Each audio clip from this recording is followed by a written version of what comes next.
ہمارے پڑوسی ذمہ دار ہیں، ان پڑھ ہیں بڑے ذمہ دار، تعلیم اتنی نہیں ہے، تو ان کے ایک بچے کا میں نکاح پڑھانے گیا تو ان کے والد بیٹھے تھے نکاح سے پہلے، ایسے ہی تو مجھ سے کہنے لگے مولانا صاحب میری بیوی نے مجھ سے کہا کہ دیکھو ہم دونوں عمر گزار چکے ہیں، تو ایسا کرو اپنے بیٹے کا گھر الگ بناؤ اور اس کی بیگم کو وہاں لے کر آؤ، اگر یہاں لے کر آؤ گے تو ہم دونوں کہیں ان کی زندگی خراب نہ کر بیٹھے اور ان کی زندگی میں دخل دے دے کر کہیں ان کی زندگی کو تنگ نہ کر دیں، میرے بیٹے کا الگ گھر بنا، وہاں اس کی بیگم لوگ کو لے کر آ تاکہ ہم ان کی زندگی میں داخل نہ ہو سکے۔ میں حیران ہو کر ان کو دیکھ رہا کہ ان پڑھ باپ، ان پڑھ ماں، اور اتنی اعلیٰ درجے کی بات۔ اب ہر آدمی میں یہ سخت نہیں کہ اپنے بیٹے کے لیے الگ گھر بنائے، یہ تو ہمت ہے کہ ان میں دخل دینا چھوڑ دے، کہ خاوند سے زیادہ خاوند کے ماں باپ اس کی بیوی پہ حق جتا رہے ہوں، یہ میرے نبی کی معاشرت نہیں ہے۔ میں دکھ سے کہہ رہا ہوں، آپ محسوس نہ فرمائیں، کوئی عورت ساس ہے تو محسوس نہ کرے، کوئی سسر بیٹھے محسوس نہ کریں، میں درد بھری فریاد کہہ رہا ہوں، یہ میرے معاشرے کا سلگتا ہوا ایک مسئلہ ہے، ایک گہرا داغ ہے، اس نے زندگیوں کو تباہ و برباد کر کے رکھ دیا ہے۔ کہیں اس کو الٹ بھی ہوتا ہے کہ آنے والی لڑکی ایسی بدتمیزی کرتی ہے کہ اس کے خاوند کے ماں باپ کو بے عزت کر کے رکھ دیتی، رشتہ داروں سے توڑ کے رکھ دیتی ہے۔ یہ کیسز بھی ہیں لیکن یہ تھوڑے ہیں، یہ دوسرے والے زیادہ ہیں۔ میں اپنے نبی کی معاشرت بتانا چاہتا ہوں کہ میرے نبی کی زندگی میں محبت کے سوا کچھ نہ تھا، کل کائنات کے نبی ہیں۔ اور حضرت عائشہ سے کہہ رہے عائشہ دوڑ لگائے، عائشہ دوڑ لگائے۔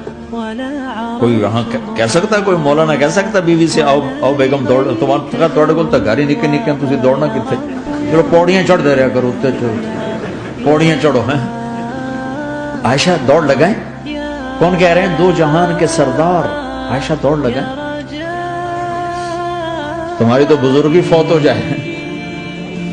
تو آپ نے صحابہ سے کہا، ایک سفر سے واپس آ رہا، جاؤ بھائی سب آگے چلے جاؤ، وہ سارے آگے چلے گئے۔ جب وہ نظروں سے غائب ہو گئے، عائشہ آؤ دوڑ لگائیں،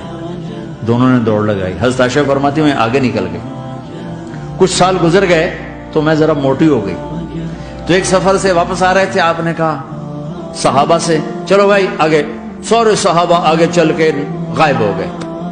کوئی نظر نہیں آ رہا، تو پھر آپ نے کہا عائشہ دوڑ لگائیں۔ میں کہا لگائیں،